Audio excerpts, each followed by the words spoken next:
Homeowners are getting crushed in single family homes in today's market, and there is no sight for improvement. To have the old school American dream of buying a house, building equity in a house, and then being able to sell it or live in it till you have retirement or an asset that holds its own value over the course of time. That old American dream has been dead for a decade. And the only way for you to go in and retain equity in a single family residential home in today's real world is to buy a piece of land, build a house. We're going to talk about owner builds, because when you're an owner and you build your own house, you can walk in with the old school American dream of being able to retain equity in your very first home. So if you're a young 25-year-old going into the market, graduating from college, and you think that today you cannot have home ownership, and the home ownership that you do have isn't going to return an investment because of how inflated homes are and how nobody's walking in with equity, then think again. Because today, more so than ever, the opportunity to gain the upside of the old school American dream is still alive and well, and you just have to understand how to go in and buy a piece of land, build a house, and create the equity that doesn't exist in pre-existing inventory anymore, but it still exists in home ownership, provided that you know these 12 steps: buying land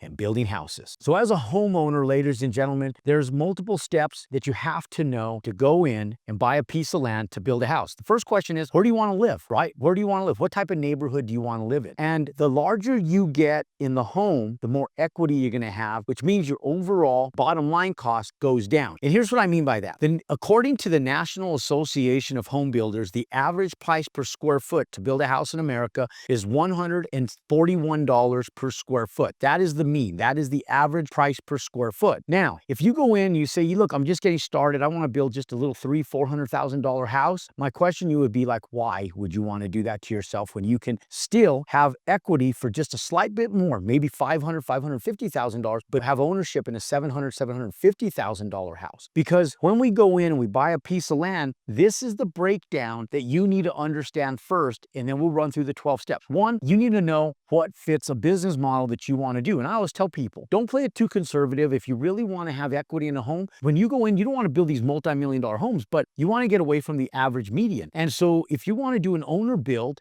and you have less affluency, conservative affluency, or you have upper median affluency, pay attention, because you want to position yourself where if you're lower median or median, let's push you to that upper median sector on one single family build by doing this right here. So when we go in, you only want to pay about 15 to 25% of the overall resale price of the house for the actual lot itself, okay? Now, when we go in, I always tell people, let's say we're building an average median home, 2,500 square feet, because 2,500 square feet, you get a lot of home in that. You get a 4-bedroom house, 3-car garage, 3-bedroom house, bigger bedrooms, 3-car garage, 3-bathroom home, a beautiful home in 2,500 square feet. So if we take, like, let's say a 2,500 square foot home, okay? Now, obviously, we're going to look for areas that have these attributes first. So the first thing you do is, what is your business model, okay? What area supports your business model? So it's all about area that you desire, okay? Where do you want to live? Better schools? Do you want more affluency, more restaurants, newer stuff, safer neighborhoods for your kids? Where do you want to live, right? So one is area. Two is price, cost per square foot.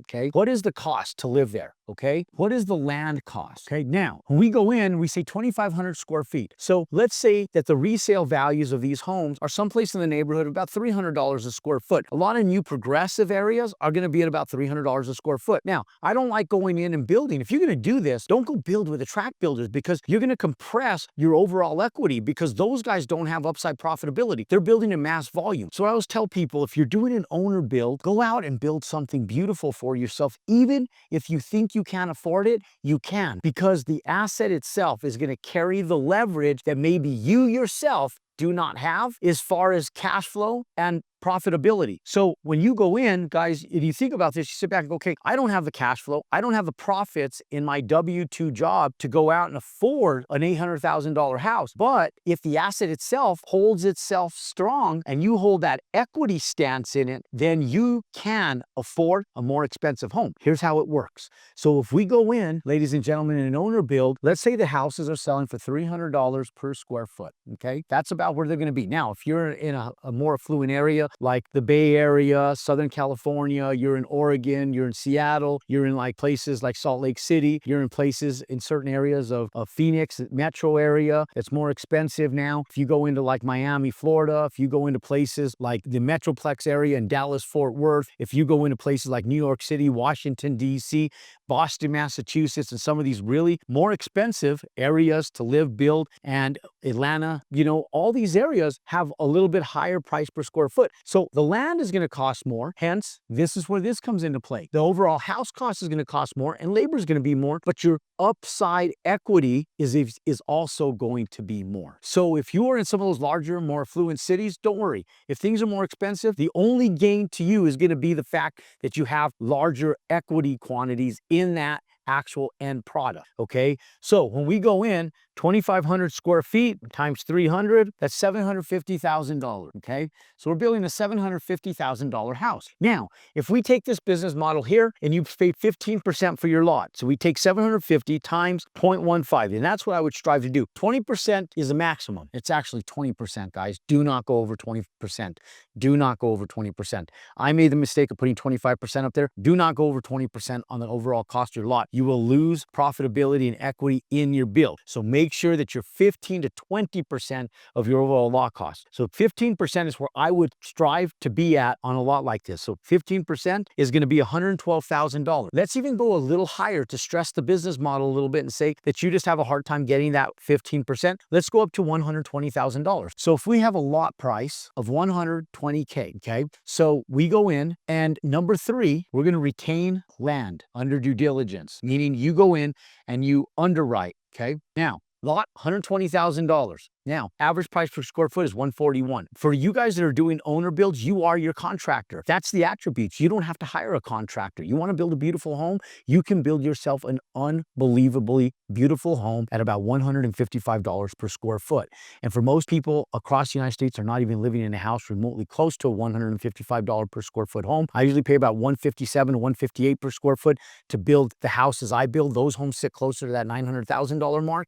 And I will tell you, we put a lot more because we're doing spec homes and we are selling these to the open market. You can literally go in, build you a really nice home, and because you are building specific for you, even build them at a slightly less margin, and you can build that at about $155 per square foot. And that's a beautiful home with beautiful appliances and being able to go in and get your driveways in, a little bit of landscaping in, and actually have a fully finished project upon completion of construction. So we go in and we take 2,500 square feet, cost to build is going to be equivalent to 2,500 square feet times 155. So 2,500 times 155 is going to be $387,000 is your overall cost to build yourself a beautiful home. Now, you don't have any resale prices because you're going to keep that house. So you don't have the resale cost that you would otherwise have if you were going to sell the home. You don't have those expenses. So if you wanted to, you can even put a little more into your home knowing that you don't have that expense. Now, you can do an FHA loan with less than 4% out of pocket, and you can do a one-time close and you can stabilize that asset, or you can actually go in and just do a construction loan, then go to a stabilized loan. And if you do that, you're going to get an interest rate someplace close to about 6.5%. Now, your construction lending, just on the construction lending alone, provided you don't do a one-time close on your loan for a 30-year fixed mortgage, you can go in and you can get about 6.5% interest rate. It's going to cost you about $20,000 for lending to build this house, okay? So lending is going to be about $20K. Now, these are your overall costs, including permits, soft cost, hard cost. That is your cost to build. So we go in and our overall cost is $387 plus we got $120,000 plus we have $20,000. Our overall cost to build is going to be equivalent to $527,500. We subtract that from $750 on the resale value of the home based on comps, ladies and gentlemen. Okay, we have to assess this on comps. That's the second thing you do. You distinguish your area, you get comps. Okay, and now based on our comps, we know that we have a $750,000 asset minus $750,000, $222,000. That, ladies and gentlemen, is what you're striving for, is to be able to go out, spend 6 months building a beautiful home for yourself and your family, and come in with a $222,000 equity stance in your overall home. And the bank will pay for the land for you. You go in, you underwrite your cost to build, and if you underwrite the retail value of that house at $750, they will give you 80% loan to value on your overall build. Now, if you do FHA, they will even give you up to 95%, sometimes 96% loan to value. So if you go in and even at 80% loan to value, you take 750 times 80%, that's going to be $600,000. The bank is willing to give you $600,000 in construction money. You only need $527,500 to be able to build that build. And you have the lot that's paid for. So ladies and gentlemen, this is conforming lending. And so this is not investment lending that I typically teach. This is conforming lending. So with conforming lending, they are going to look at your debt to income ratio. They are going to look at your overall credit score. But at the end of the day, they're going to look at the asset, because the asset is still, even in conforming lending, more important than your overall debt to income ratio, because the bank is collateralizing an asset that's worth $750. When they do that, they're looking at this overall equity. You collateralize this equity and they give you up to $600,000 in lending power. They're going to say, hey, we're going to give you a reduced amount because maybe you don't have enough cash out of pocket. Say, no problem. I'll come up with the difference. The difference comes from your equity. Now it's just all a day in the office. It's all paperwork. So ladies and gentlemen, when we go through this, number 4, when we go in, is what do we build? Okay, so now we go in, we do comps. What do we build? What is our square footage? What do I build? Okay, then we go through the process. The process is going to be a survey. Number 6 is going to be an architect. Number 7 is going to be your engineers. Okay, and then this process is going to take you to permits and lending. Number 8 is going to be permits and lending. When you have your survey company, number 5, your survey, you got these 3 things dialed in through the process. After you found your lot, this will take you both to get you per building permits and money.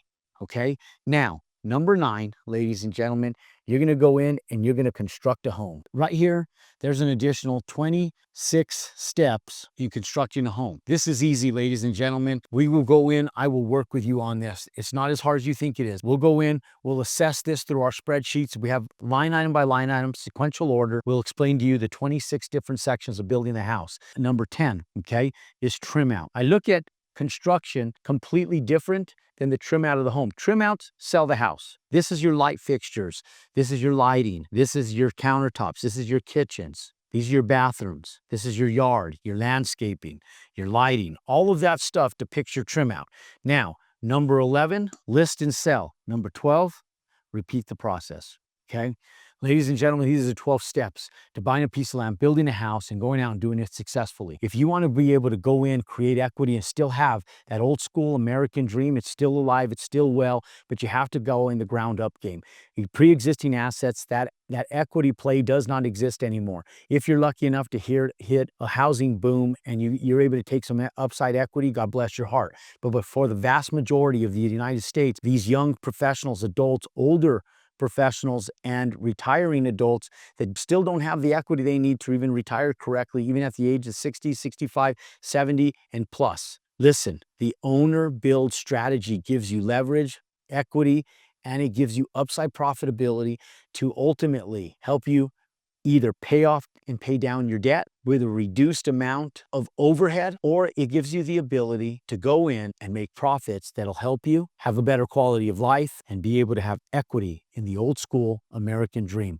Ladies and gentlemen, if you want more content just like this to better understand how to buy a piece of land, build a house, and have equity in that house and be able to have the process of construction, follow me on my YouTube channel by clicking and subscribing. I'm going to recommend 2 videos that document the process step by step on how to buy a piece of land and build a house right here on YouTube. Make sure that you guys click subscribe, pound that thumbs up button, and until next time, we'll see you on the other side.